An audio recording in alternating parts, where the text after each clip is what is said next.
Assalamualaikum warahmatullahi wabarakatuh. Puji syukur atas nikmat yang Tuhan limpahkan sehingga kita dapat berkumpul dalam keadaan sehat pada pagi hari ini. Perkenalkan, saya Andi dari Magister Manajemen Teknologi Universitas Krisnadwipayana.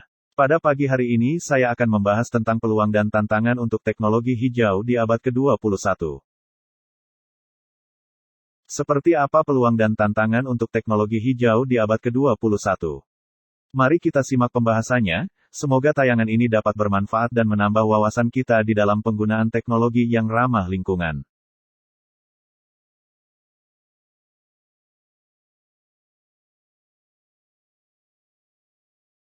Teknologi didefinisikan sebagai seperangkat proses untuk membuat, memodifikasi, menggunakan, dan mengetahui alat, mesin, teknik, kerajinan, sistem, dan metode pengorganisasian mereka untuk memecahkan masalah, meningkatkan solusi yang sudah ada untuk masalah, mencapai tujuan, penanganan relasi input-output yang diterapkan atau melakukan fungsi tertentu.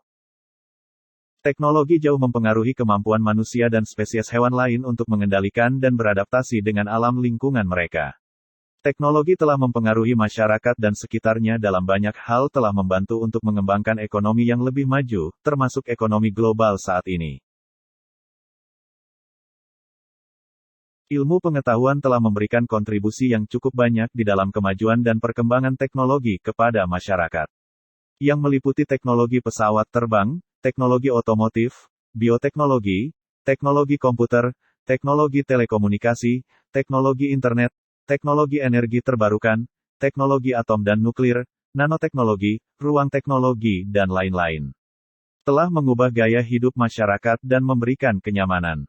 Dalam rangka untuk mempertahankan kenyamanan orang-orang di masyarakat ini, mereka harus bervariasi tentang keberlanjutan lingkungan sekitarnya.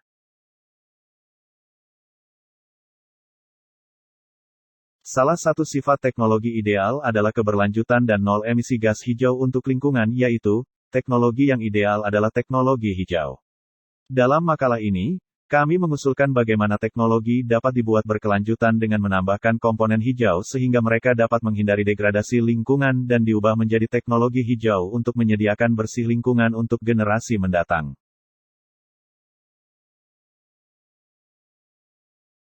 Pembahasan ini juga membahas peluang dan tantangan untuk teknologi hijau untuk pertanian, teknologi hijau untuk air minum, teknologi hijau untuk energi terbarukan, teknologi hijau untuk bangunan, teknologi hijau untuk pesawat terbang dan ruang angkasa eksplorasi, teknologi hijau untuk otomasi industri, teknologi hijau untuk komputer dan komunikasi, teknologi hijau untuk pendidikan, teknologi hijau untuk makanan dan pengolahan, dan teknologi hijau untuk kesehatan dan kedokteran di abad ke-21. Masyarakat yang berkelanjutan didirikan pada akses yang sama terhadap makanan bergizi, air minum bersih, perawatan kesehatan, smart shelter, pendidikan, energi, peluang ekonomi dan pekerjaan. Dalam hal ini masyarakat ideal, manusia hidup selaras dengan lingkungan alaminya, melestarikan sumber daya tidak hanya untuk generasi mereka sendiri, tetapi juga untuk generasi masa depan mereka. Setiap warga negara menikmati kualitas hidup yang tinggi dan ada keadilan sosial untuk semua. Banyak teknologi seperti nanoteknologi, tenaga nuklir generasi berikutnya, bio bahan bakar, bioplastik, pemantauan dan prediksi cerdas analisis, energi pasang surut del, adalah beberapa teknologi berkelanjutan yang mungkin untuk masa depan. Kota berkelanjutan membutuhkan teknologi berkelanjutan untuk konstruksi, pemeliharaan, dan selanjutnya pertumbuhan.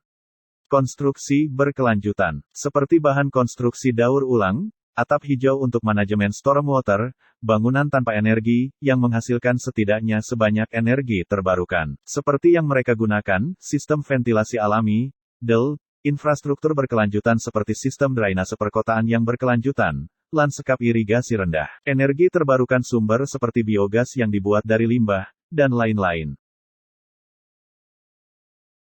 Teknologi hijau, GT, adalah teknologi penyembuhan lingkungan yang mengurangi lingkungan kerusakan yang diciptakan oleh produk dan teknologi untuk kenyamanan masyarakat.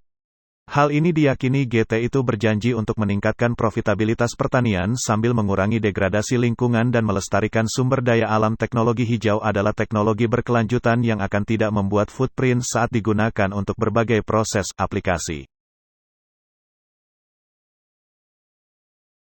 Teknologi hijau tersebut dapat berkontribusi untuk memecahkan masalah masyarakat baik jenis dasar dan lanjutan dari peradaban. Tujuan teknologi hijau di beberapa bidang dasar dan lanjutan masyarakat adalah tercantum dalam tabel 1. Pada tabel 1 kita dapat melihat tujuan dari green teknologi di berbagai bidang yang ada di masyarakat.